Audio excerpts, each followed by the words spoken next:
నమస్తే, మనం ప్రస్తుతం నిజాం కాలేజ్లో ఉన్నాం. అయితే గత 6 రోజులుగా ఇక్కడ యూజీ సంబంధించిన విద్యార్థులు కూడా ధర్నా చేస్తున్నారు. అయితే వాళ్ళకు హాస్టల్ ఫెసిలిటీస్ కల్పించాలని కూడా. సో వీళ్ళకి మద్దతుగా ఈరోజు బల్మూరు వెంకట ఎమ్మెల్సీ గారు రావడం జరిగింది. మాట్లాడదాం వాళ్ళతోటి. సో ఇప్పుడు గత 6 రోజులుగా ఇక్కడ యూజీకి సంబంధించిన విద్యార్థులు ధర్నా చేస్తున్నారు. సో వాళ్ళకి ఈరోజు మద్దతు కావాలి, వాళ్ళ ప్రాబ్లమ్స్ సొల్యూషన్కి రావడం జరిగింది. సో ఇట్లాంటి చర్చించారు. నేను చేసిన చర్చ మీ సమక్షంలోనే, మీడియా సమక్షంలోనే మాట్లాడినాను. ఈ సమస్య అనేది రాత్రి ఇప్పుడు పుట్టిన సమస్య కాదు. గత 10 ఏళ్లుగా ఆలోచన లేకుండా ఈ సమస్యని పరిష్కరించాలని చెప్పి ఒక అవగాహన లేకుండా గత ప్రభుత్వం దాన్ని బిల్డింగ్ కన్స్ట్రక్ట్ చేయకుండా స్టూడెంట్స్ అందరిని ఒక దగ్గర పెట్టకుండా ఒంటెద్దు పోగొడుతూ పోవడంతో ఈ సమస్య ఉత్పన్నమైంది. యూజీ స్టూడెంట్స్ వర్షన్ ఏంది, మేము కొత్తగా గ్రామాలకు వెళ్ళి వచ్చినాము. గ్రామాలకు వెళ్ళి వచ్చి మేము ఇక్కడ చదువుకుంటున్నామన్నా మాకు ఇబ్బంది కలుగుతుంది. Already PG students first year Osmania యూనివర్సిటీలో చదువుకుంటారు కాబట్టి వాళ్ళు అక్కడే కంటిన్యూ చేసి వాళ్ళకి ఏదైతే ఇబ్బందులు ఉన్నాయో అక్కడ వాళ్ళ సమస్యల్ని పరిష్కరిస్తే శాశ్వతంగా సమస్యలు పరిష్కారం అయితే అనేది వాళ్ళ వర్షన్. ఒక మేరకు మీరు చూపించింది కూడా నిన్నటి వరకు అదే. సరే, ఆ వర్షన్ తోటి పోతే పీజీ స్టూడెంట్స్ లేదు మాకు ఇప్పుడే కావాలి, మాకు కొన్ని ప్రాబ్లమ్స్ ఉన్నాయి రానీకి అని చెప్పి చెప్తారు. లేకపోతే అప్పటివరకు ఇదే హాస్టల్ అందరిని అకామిడేట్ చేయండి అంటే 282 కెపాసిటీ, ఇప్పటికి 400 మంది ఉంటారు. 400 మంది ఉండే హాస్టల్ 700 మందిని మనం పెడితే రేపొద్దున కొత్త సమస్యలు ఉత్పన్నమవుతాయి. అది మెస్ ప్రాబ్లం కానీ, శానిటేషన్ ప్రాబ్లం కానీ, వాటర్ ప్రాబ్లం కానీ కొత్త సమస్యలు ఉత్పన్నమవుతాయి. ఎందుకనంటే బాత్రూమ్ ఫెసిలిటీ పొద్దున్న 9 గంటలకు కాలేజ్కి వచ్చేది ఉంటుంది. 8 గంటలకు ఒకటే రూమ్లో 20 మంది ఉంటే స్నానాలు చేసి సరైన సమయానికి రాలేరు.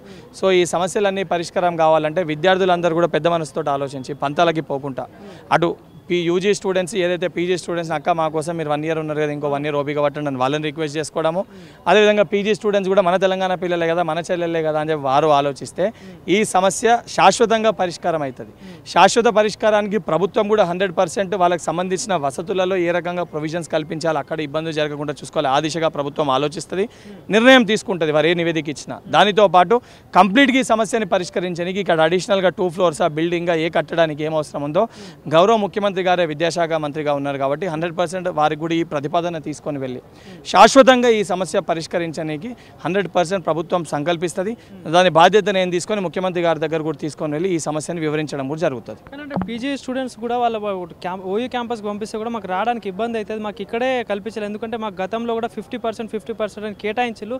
మళ్ళీ ఇప్పుడు వాళ్ళకే 100% చేస్తే మాకు ప్రాబ్లం అవుతుంది కూడా వాళ్ళు ఇందాక మీకు చెప్పిన పరిస్థితి. సో వీళ్ళకి ఎట్లా న్యాయం చేద్దాం అనుకుంటాను. ఇప్పుడు దానికే నేను మీకు స్పష్టంగా చెప్పిన వాళ్ళు అక్కడ రానికి వాళ్ళకి ట్రాన్స్పోర్టేషన్ ప్రాబ్లం అన్నారు. గతంలో 136 139 బస్ ఏదో అక్కడికి వెళ్ళి ఇక్కడికి వస్తుండే, ఆ బస్ ఫెసిలిటీ లేదు. అటువంటి బస్ ఫెసిలిటీ కానీ అక్కడ అడిషనల్గా ఇంకేదన్నా రూమ్స్ బాగాలేకపోయినా ఆల్రెడీ నిధులు వచ్చినాయి మరమ్మతుల కోసం, దాన్ని రెనోవేట్ చేయడం, వాళ్ళకి ఏం ప్రొవిజన్స్ కావాలో అది కల్పించడానికి సిద్ధంగా ఉన్నాం. కాకపోతే మీరు అన్నట్టు ఉన్న 400 మందిలో 700 మంది 750 మందిని పెట్టాలంటే అది సాధ్యం కాదు. రాత్రి మనం బిల్డింగ్ ఫ్లోర్లో కట్టలేము. సో ఈ సమస్య పరిష్కారం కావాలంటే 100% కొంతమంది స్టూడెంట్స్కి ఇబ్బంది కలుగుతుంది.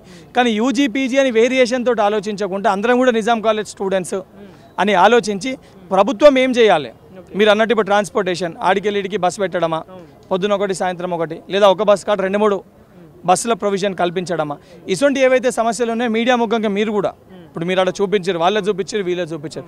కానీ అదే ఇద్దరు స్టూడెంట్స్ని కూర్చోబెట్టి మీడియా ముఖంగా మీరు అందరూ కూడా మాట్లాడారు అనుకోండి, ఆ బాధ్యత మన పైన ఉంది. మనము సమస్యని చూపించడం ఎంత ముఖ్యమో ఆ సమస్య పరిష్కారం కూడా ఈ రకంగా చెయ్యాలని చెప్పి ఒక ఆలోచన మనం ప్రభుత్వానికి చెప్తే ఈజీ అవుతుంది. వాళ్ళ వర్షన్ చెప్పి వీళ్ళ వర్షన్ చెప్పి పరిష్కరించు అని అంటే సమస్య పరిష్కారం కాదు. ఈ ప్రజాప్రభుత్వము గడిల ప్రభుత్వం లెక్క కాదు. మీడియా సమక్షంలో మీరు కూడా వాళ్ళతో, మిమ్మల్ని కూడా నేను విజ్ఞప్తి చేస్తున్నా, మీరు కూడా వాళ్ళిద్దరితో మాట్లాడి ఒక పరిష్కార బాటని తీసుకొని వస్తే 100% ప్రభుత్వాన్ని ఆ పరిష్కారానికి ఒప్పించి సమస్యని పరిష్కరించడానికి మేము సిద్ధంగా ఉన్నాము. Thank you.